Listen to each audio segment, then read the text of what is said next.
Aí, quando aconteceu que eu, olhando naquelas folhas, eu ouvi Deus falar, né? Essa folha não caiu sem que eu não permitisse. Aí eu entrei e entendi isso e entrei na palavra. Eu falei, ok, Deus, por mais que me doa, o Senhor permitiu. E eu não vou perguntar o porquê. Foi quando eu cheguei na minha casa, né? Minha filha, precisei falar para elas. E como eu falei, tudo estava acontecendo. Estou recapitulando um pouco. Tudo estava acontecendo. Esse casal que eu estava orando por eles e aconteceu isso. Eles vieram ali depois. E quando aconteceu tudo, que esse casal chegou para me aconselhar e tal, e minha filha já tinha ido para a casa dos avós, né? Dos avós paterno. E eu disse, Senhor, olhei para aquele apartamento lindo, tinha uma mesa muito linda de vidro, de jantar, e eu sentada ali, eu disse, Senhor, tudo isso daqui foi para mim ter minhas meninas comigo, e elas não estão. Então, Pai, eu renuncio tudo aquilo que eu estou fazendo, e eu lembrei daquela promessa que eu tinha feito para o Senhor, que eu ia levar a palavra dele, né, em qualquer parte do mundo. E aí naquele momento, eu tomei uma decisão. Eu falei, bom, eu vou ficar sem a minha filha, então eu vou viver. Eu entendi que o Espírito Santo falou claro comigo para mim morar na igreja. Você imagina uma empresária com tudo pronto e tudo dando muito certo, e eu deixar tudo e morar na igreja.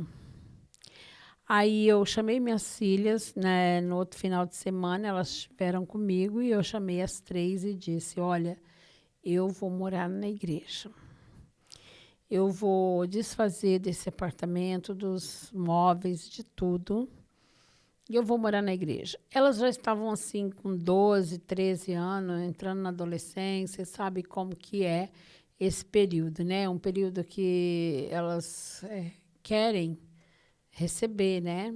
E ali eu ia ter que tirar muita coisa delas. E aí eu lembro que eu disse para ela, olha, não é difícil ter uma mãe. Eu tive que dramatizar para elas entenderem. Falei, quantas pessoas que têm uma mãe e você vai cedo com câncer, com problema, tem muitas pessoas que não têm mais uma mãe. Vocês têm uma mãe e ela vai morar na igreja, ajudar pessoas e fazer a obra de Deus, ouvir pessoas.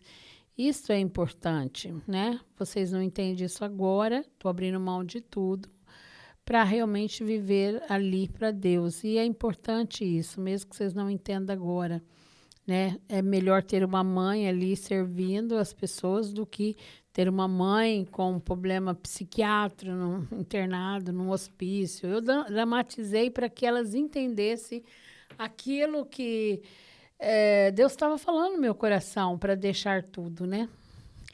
E foi uma das coisas lindas que aconteceu, foi que eu disse para elas, não fala nada para ninguém. Eu vou encaixotar todos os imóveis, minhas coisas, e vou morar na igreja. Só que ninguém sabia disso. E aí eu fui na igreja, isso era na culto de terça, eu quase não ia, porque eu morava bem longe. Eu fui na igreja na terça, e eu falei, ok, será que eu estou louca? Eu quero ouvir Deus falar, confirmar através de um profeta, através da palavra, né? Para mim, deixar tudo, né? Porque ninguém, na sua sã consciência, deixaria tudo para parar a vida e morar na igreja, né? E aí eu fui na igreja aquele dia. Até meu pastor admirou de eu estar chegando lá numa terça, né? Curso de terça. E aí eu fiquei esperando alguém falar na palavra, né? E a palavra foi totalmente outra, não tinha nada a ver com o que eu estava esperando a confirmação. Aí eu falei, bom, Deus vai usar algum profeta aqui, né? Ninguém chegou em mim e falou nada. E só que aconteceu uma coisa. O meu pastor falou, uai, Silvia, você veio hoje no culto, né? Eu não costumava ir. Ele falou assim, do que você veio? Eu falei, eu vim de ônibus. Ele falou assim, olha, é o seguinte, o meu filho está morando lá perto da tua casa. E a Lourdes, que é a esposa, né, falou, vai levar umas frutas lá para ele e eu te dou uma carona. E aí tudo bem, eu fui. Só que eu falo assim que eu aprendi muito com esse pastor. Ele era muito duro, mas foi muito bom, né? O que eu aprendi com ele. Ele falava assim sempre que o obreiro deve trabalhar, não dá trabalho.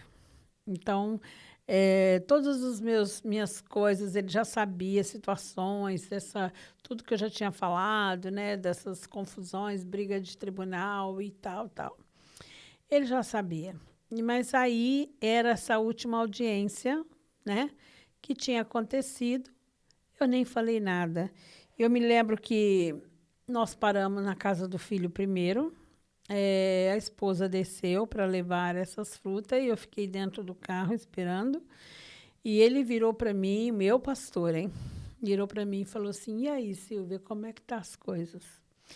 Aí eu falei assim: pastor, então, essa semana foi a audiência, eu perdi a guarda das meninas e foi difícil, não dá para entender, mas eu não, né, perdi.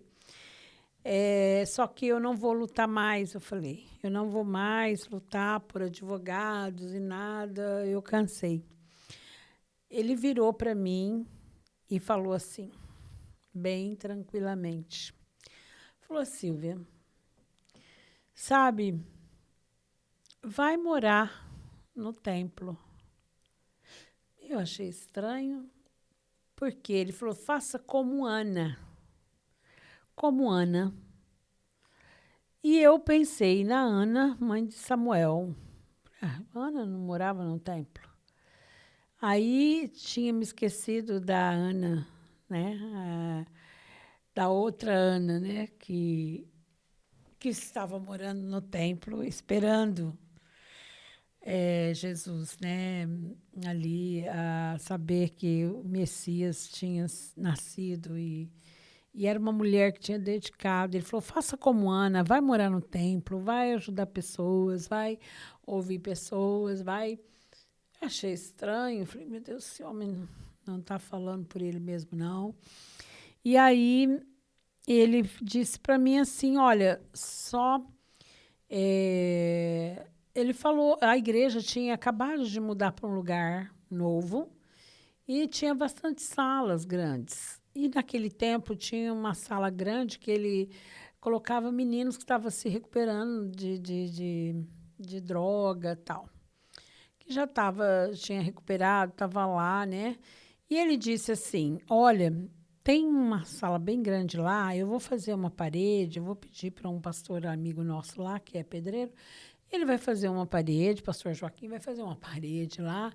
Do lado de cá fica você, e do outro lado fica os meninos, né? Aí eu falei, meu Deus, esse homem não está falando isso para mim. Ele sabe onde eu moro, ele sabe como que tá a minha vida, eu tenho tudo de bom, e eu vou morar ali, né? E eu falei, não, tem que ser Deus falando. Aí ele falou assim, faça como Ana, vai morar no templo. Aí ele falou assim, Silvia, há pessoas que trabalha para Deus, né? Serve a igreja. E há pessoas que Deus levanta para servir e outra para estar ali servindo. E aí ele contou um exemplo de um diácono que ele falou, olha, esse irmão é o maior dizimista que eu tenho hoje na igreja.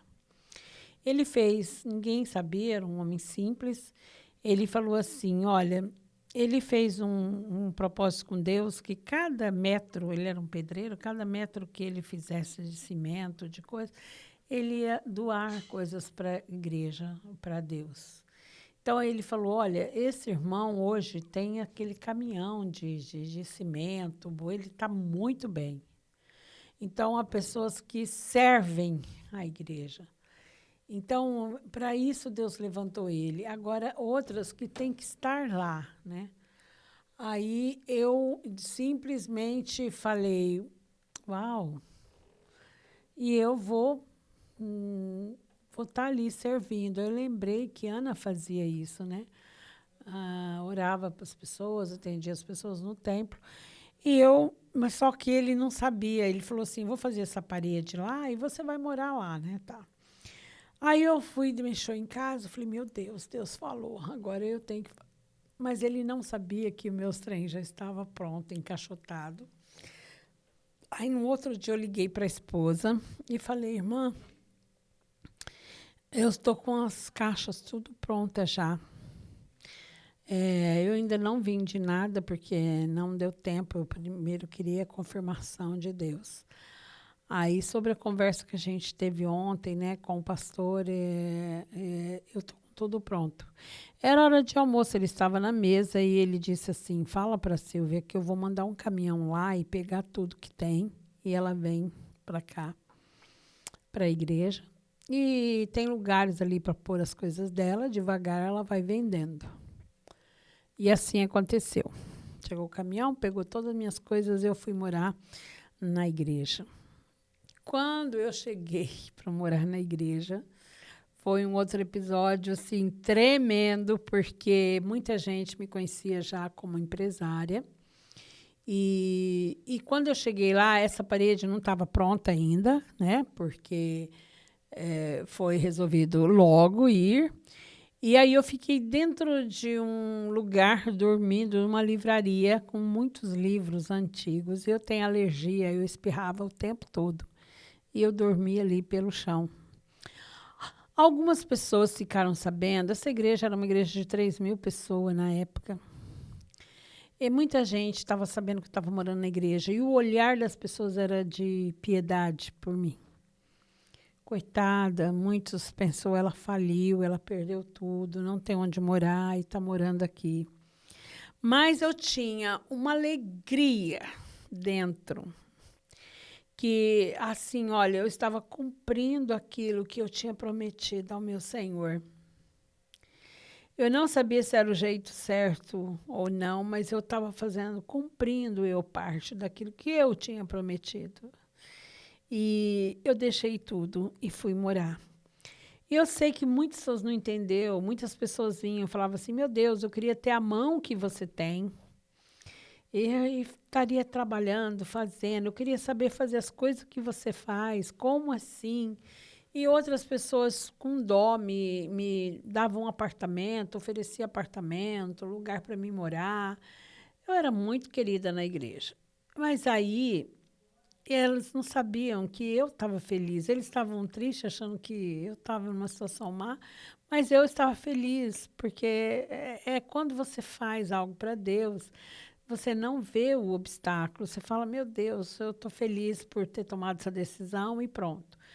E eu me lembro que até tinha uma pessoa que é muito rica na minha cidade, a qual a gente sempre evangelizava, e era um homem de Deus. Esse homem já faleceu. E quando ele veio, ele era um fazendeiro, quando ele veio e viu que eu estava morando na igreja, ele quis me dar uma casa. Ele me levou nessa casa, essa casa estava mobiliada, tinha piscina e tudo, e disse para minha filha: tua mãe não vai ficar morando na igreja. E eu fui lá com uma amiga, olhei a casa, a esposa dele queria me dar essa casa, e aí eu disse: eu não posso aceitar. Eu vou ficar ali até que Deus me dê outra direção. E eu pedi para que ele deixasse essa minha amiga e morar ali. Mas que eu não podia. Então, ninguém conseguia entender isso. Até que me deram esse quarto, tiraram os meninos, em vez de pôr uma parede, tiraram os meninos dali e eu fiquei dentro desse quarto lá. Só que eu comia, a cozinha era a cozinha da igreja, né, onde todo mundo comia ali, fazia festa ali. Tinha um pessoal do escritório, comia ali. O banheiro que eu usava era um banheiro que todo mundo usava, tomava banho, e principalmente os meninos, né, recuperado. E o que aconteceu? Oh, meu Deus! Eu falo isso com muita unção e alegria. Tudo aquilo que Deus proporcionou na minha vida. Chegou um momento que eu disse, Senhor, o que está acontecendo? A minha filha, a menor, que tinha 10 anos, 11 anos, eu acho, estava ficando mocinha. Eu atravessava toda a igreja para ela tomar banho e ficava na porta do banheiro, porque uma jovenzinha tomando banho ali, né, onde... E eu ficava cuidando. Eu falei, meu Deus, essa menina vivia no luxo. E agora, olha onde ela toma banho. E eu tinha essa alegria. E, para mim, a minha preocupação maior é o que ela estava pensando de mim, né? Mas eu estava ouvindo Deus. E eu louvo a Deus hoje pela minha filha, que soube entender este momento. E eu me lembro que elas ficavam comigo finais de semana, porque eu disse, por favor, eu preciso ter elas comigo aqui na igreja. E elas vinham final de semana. E passou, isso foi 2 semanas, um dia, uma segunda-feira, alguém bateu na porta da igreja. E aquele dia meu pastor nunca ia lá de manhã. Aquele dia ele chegou, ele estava lá. E era o carro do fórum da justiça. E me procurando. E aqui que eu estou sabendo que a missionária Silvia Boni está morando aqui. Meu pastor, sim, que você, olha, tem aqui tem algo para ela assinar aqui, a gente precisa falar com ela. E meu pastor perguntou do que se tratava, falou, olha, a gente precisa falar com ela porque o juiz voltou atrás na guarda das filhas dela. Era coisa impossível. Eu lembro que meu pastor falou, Silvia, só Deus pode fazer um juiz voltar atrás. Lembra que eu tinha entregado para Deus com muita dor, mas eu entreguei para Deus. Imagina, eu fiquei 13 anos para não estar longe da minha filha. E depois que tudo acontece, aquele homem ganha a guarda da minha filha. E com uma conduta excelente que eu tinha. Muita gente fala, não, isso daí, não sei hoje, mas naquele tempo perdi assim. Ele provou que eu não tinha condição, eu não tinha minha mãe, eu não tinha um irmão meu que podia me assumir com 3 filhas menor. Então, eles deram a guarda para minha sogra. E aí eu não conseguia entender isso, né? E aí, naquele momento ali, eu entendi o que Deus fez. Aí, essa assistente social entrou e foi nesse quarto ver onde eu morava, foi ver a cozinha onde eu comia e falou com o meu pastor. Elas podem ficarem aqui, as filhas dela podem ficar aqui com ela. Ele disse que sim, mas aquele era o ambiente hoje onde eu vivia. Ela falou assim, porque o juiz voltou atrás na guarda das filhas dela e sem um processo. Ela falou, faz 16 anos que eu trabalho no fórum com esse juiz. Eu nunca vi ele voltar atrás numa guarda. Sem um processo. Não tem um processo que ela entrou. E ele voltou atrás. E eu entendi que Deus estava fazendo isso. E aí eu não me preocupei. Eu tinha vários telefones, eu já não tinha mais telefone, não tinha nada, eu tinha entregado tudo para o Senhor. E eu estava vivendo na igreja, só morando ali, tinha uma ajuda de custo. Naquele tempo, acho que era R$200, não dava para pagar nem o ônibus para fazer uma visita, comer, assim, uma ajudinha de custo. E aí, quando eu eu fui chamada para minhas filhas para ouvir. Falou, olha, o juiz quer ouvir tua filha, nós vamos tratar disso, e tal dia está marcado, você vem que você vai ser ouvida e depois as meninas vão ser ouvidas. E fui, eu fui o dia da audiência, e quando eu me sentei, eu me lembro, tinha 3 assistentes ali se inscrevendo, e ela foi fazendo a pergunta para mim, como é que eu conheci meu ex-marido. E eu disse assim, essa coisa de casal, de confusão, briga, é muito cansativo, ninguém quer ouvir, né? Ninguém nunca parava para me ouvir. Aí eu falei assim, vamos resumir e tal. Ela falou, não, nós estamos aqui para ouvir você. A gente quer saber o dia que você conheceu ele, como que foi, desde o dia que você conheceu ele até esse momento. Aí eu entendi que tinha algo ao meu favor, ninguém tinha parado para ouvir minha história e me defender, mas agora existia uma justiça, uma lei ao meu favor. E eu comecei a contar como é que foi esse trajeto todo e tal. Aí, quando eu disse, eu casei para ficar casada, eu não casei para me separar, porque esse era o meu sonho. E também eu tive percas, perdi minha mãe, né? E perdi minha mãe nisso tudo, e eu só tive percas. E aí, enquanto eu contava, elas enxugavam o rosto, porque estavam já chorando. E aí eu vi que elas não estavam chorando de emoção, porque elas são fortes para isso, preparadas. Mas eu vi que era a unção de Deus. Você conhece quando Deus toca uma vida.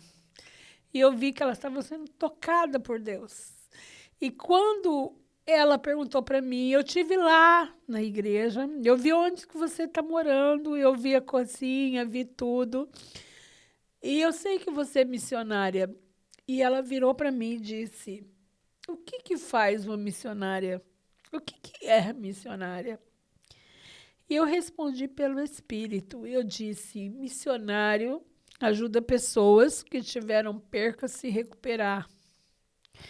E eu estou ali ajudando pessoas que perdeu o sonho, como eu, de casar e estar casada.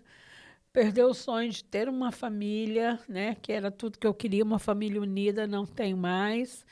E comecei a falar a dor da perca, né, da minha mãe, perdi. Então, hoje, eu ajudo pessoas que tiveram percas, como eu, a se recuperar. Naquele momento, elas pararam e falaram, não, nós não estamos aguentando. Tem algo em você diferente de outras pessoas. Aí eu disse, esse algo é Jesus. Esse algo é Ele, é o Espírito Santo de Deus que está em mim, porque eu creio nisso, que vocês estão sendo tocadas por eles. Ali eu pude falar de Jesus, naquele lugar ali. E foi uma glória de Deus naquele lugar ali. Ficou isso marcado na minha alma, na minha vida, porque eu sei o que Deus fez naquele lugar. Quando eu fui embora, chegou o dia da audiência. E a minha filha menor, que tinha 11 anos, ela disse, mãe, eu não quero, porque as pessoas falavam, suas filhas têm mais de 12 anos, elas podem falar diante do juiz com quem ela quer ficar, e você ganha guarda, porque tua filha quer ficar com você. Mas a minha filha mais nova, ela me procurou e falou, mãe, eu vou te pedir uma coisa, mãe, nunca me leva num tribunal para dizer que com quem eu quero ficar, porque eu sei que eu quero ficar com você. Mas se eu disser para o meu pai que eu quero ficar com você, meu pai vai me odiar para o resto da vida, ele não vai entender. Mas se eu disser que eu quero ficar com ele, eu vou estar mentindo, porque eu quero ficar com você. Então, não me leva para isso. naquele momento eu lembrei da minha filha. E ali eu estava. Quando eu cheguei no fórum com minhas 3 filhas, que elas iam ser ouvidas, e quando eu cheguei, tinha uma advogada, ela disse assim, olha, eu te procurei a semana inteira no telefone, não te achei, mas eu sou uma advogada nomeada pelo Estado para te defender. Você quer ter tua filha, é só isso, né? Você quer tua filha, sim. Não, então tá. Então vamos entrar. E eu entrei, né? Eu não tinha tido contato com aquela mulher antes. Quando eu entrei, eu vi o advogado que tinha ganhado 3.000 € para ganhar a causa. E vi meu ex-marido ali e o juiz. E esse juiz, gente, tudo que eu estou falando está diante de Deus. Não existe nada aqui que não seja verdade. Por isso que, para mim contar a minha história, passou muito tempo para mim contar. Porque é uma verdade que tem que ser contada. A grandeza de Deus. Diante daquele tribunal. Meu ex-marido sempre morou no melhor bairro da cidade. E era um bairro elite. E o advogado morava nesse bairro e o juiz também. E eles tomavam cerveja num único bar que tinha lá, tipo uma padaria. Sabe que esse lugar tem residência, não tem muito esses bares assim. Então, ali só ia elite. E ele era amigo desse juiz, quando iam beber junto. E esse advogado, acho que ele nunca esperava que essa causa ele perderia, que o juiz voltou atrás. E ele agiu sarcasticamente. Quando eu ali, ele disse assim, olha, então, começaram a falar como amigos. Começaram a ter uma conversa sobre um rancho de pescaria e tal. E o juiz conversando com ele ali.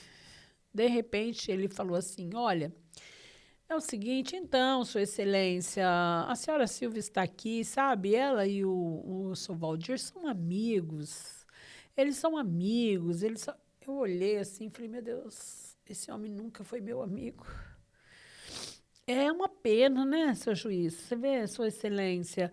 Aí fica essas meninas, uma hora com a mãe, uma hora com a avó, uma hora com, com a senhora Silvia. E eles são amigos. Eu acho que isso daí. E eu falei, Senhor, esse homem está manipulando o juiz, tá? Mas eu sabia que eu estava ali porque foi ele que me levou diante do juiz, foi ele que falou para o juiz voltar atrás. E eu tinha certeza disso, que o meu advogado excelente estava comigo ali. E naquele momento, o juiz disse, olha aqui, ele usou de uma autoridade tão grande, ele falou assim, olha aqui, eu não estou aqui nem pelo senhor e nem pelo senhor, Sr. Valdir. Eu estou aqui por essa mulher. Porque essa mãe tem mais condições psicológicas para criar essas meninas do que o senhor. E não é só dar comida, não, tá? Ela tem muito mais condições do que o senhor. Eu decido. Ele falou, eu decido. E saiu da sala. Se levantou e saiu da sala. Quando ele saiu da sala, ele disse, agora, aí veio o promotor e foi ouvir as meninas. Foi ouvir minha filha, a mais velha, chamaram a mais velha. A mais velha disse, sim, eles perguntaram, você quer ficar com a sua mãe ou com o seu pai? Lógico, a mais velha falou, com a minha mãe. A do meio, ela também veio e falou com o maior prazer, né? E ela disse, não, eu quero a minha mãe. Aí, o que acontece? Quando entrou a mais nova, Lembra que a mais nova, lembra que eu não tinha colocado a minha filha para falar por causa da mais nova que tinha me pedido para não estar diante de um tribunal falando com quem ia ficar. Aquela hora, meu coração explodiu. Eu falei, Deus, e agora? O que eu prometi à minha filha, mas eu vou deixar você para o próximo episódio. Você vai ver o que Deus fez, com a minha filha menor. Algo sobrenatural, como Deus fez diante daquele tribunal com aquela menina de 10 anos e meio.